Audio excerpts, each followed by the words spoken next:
their discomfort? How did it feel to do it? How did the interviewer do? How many people had hostile interviewees that weren't really...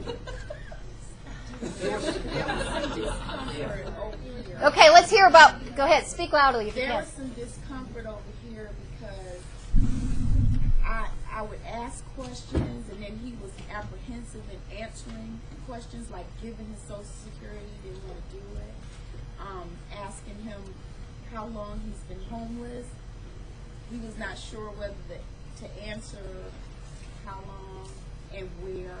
Okay, so So there was like, I became apprehensive because then I was like, well, maybe I shouldn't ask it that way. Okay. Ask it in a different way. Okay, let me just share that some of what she is sharing. What's your name?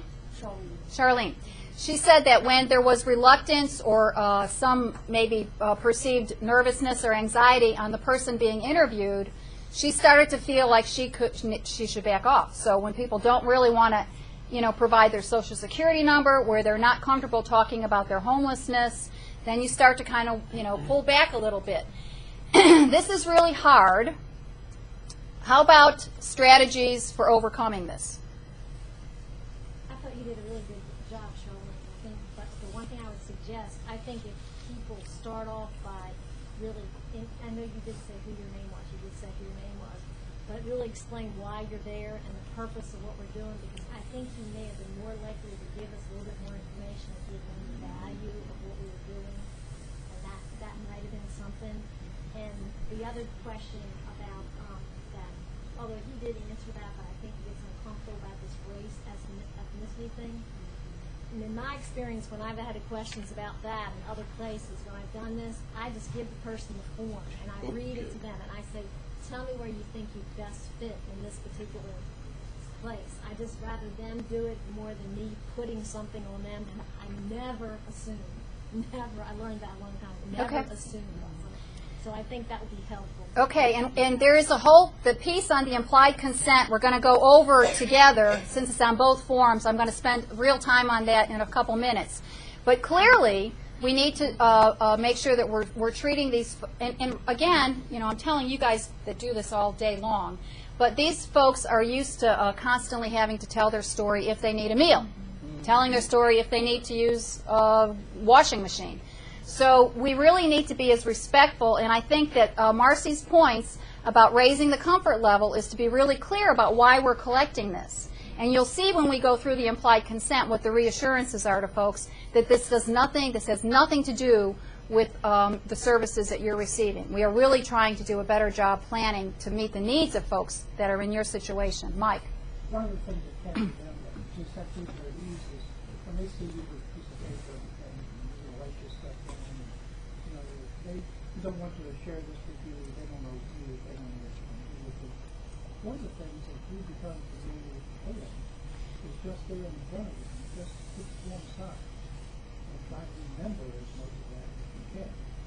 And that way, I think when you put that away, people will respond to you more. Okay, so Mike's point, I want to repeat it so people hear and we get it here, because I think those are important. The point is that you want to get away from the clipboard mentality. So if you are very familiar with the form and you can do it in a very conversational way, as opposed to check, check, check, check, check. You're just a number for us. Then we need to. That would help raise the comfort. Charles is anxious to say something. Yes. The problem with that is you don't want to spell the name phonetically. I mean, he tells you what his name is, and then you remember it later and write it down on the form, because when we start our unique ID process, we want to link these people to the other service databases. We really need their exact name, the way it's spelled correctly, not phonetically. Okay, now just to underscore that, doing this in a more conversational way does not mean abandon the form. I think that's Charles' point. This has to be absolutely carefully filled out. Really, do not, Charles' point about not leaving this to memory is really critical, especially when we get to the unsheltered count. One thing I found out, and I'll preface this with I love to be powerful and I love to be in control. And in a shelter, the guys that are at least down in Myrtle Beach, the guys that are going to determine who stays there carry clipboards.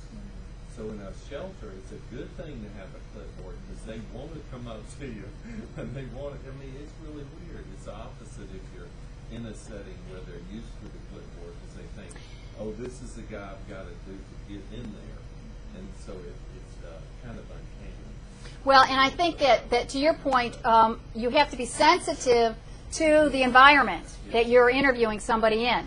And for some people, a clipboard is going to be, and I'm just using that as an example, but that could be very intimidating, and sometimes people recognize it as access to services. Now, again, we don't want to mislead people, because really what we're doing is just getting information about you.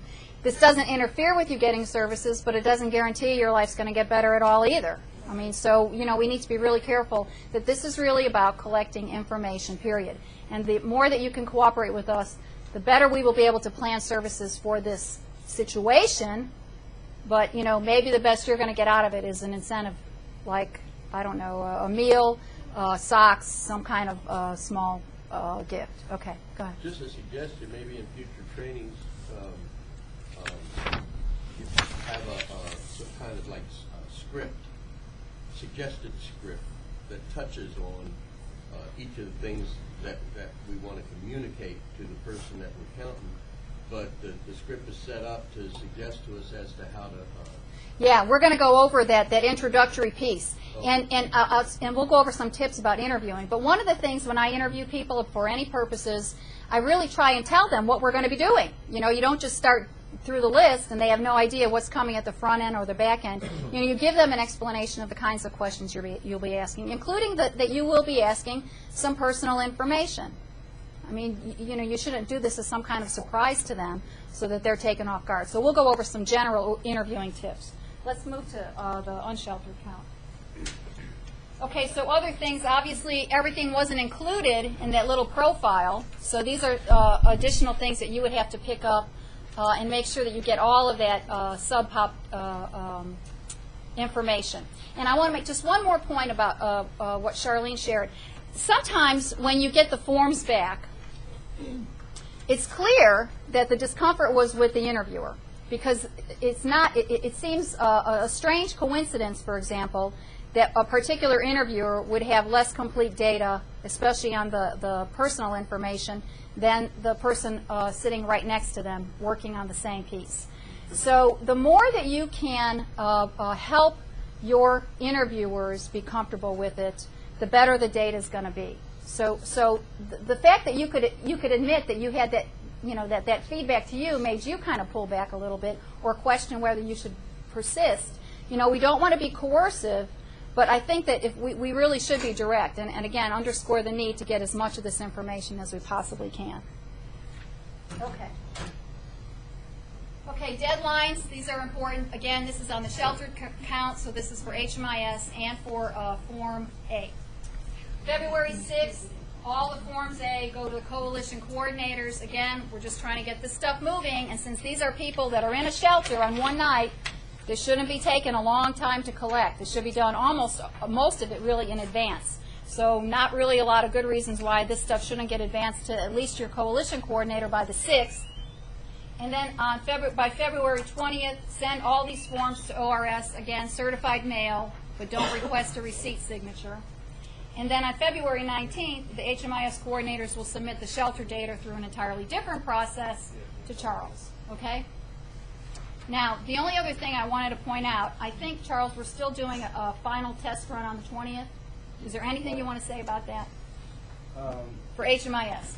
I'm in touch. You're in touch. With the people who are actually going to be pulling the data. Okay. And I've already notified them that we'd like to pull by the 20th. Now, that 20th pull doesn't have to be any particular day. I just want to make sure that we're all pulling the same type of information in the same format, and you all get to the FTP side. I can go down, look at it, and make sure everything's okay. Okay, so just again, to underscore that we didn't do a lot around HMIS here because we've got very particular talented people that are working on this team, working closely with Charles and his team. So they are, one more time, going to look at the data quality on January 20th just to see where we're at. So if they come back to you and say, you need to get back to this shelter, you need to go to these people, blah, blah, blah, because the data quality seems to be missing here, we're having a hard time with disability data, whatever, please be as responsive as quickly as possible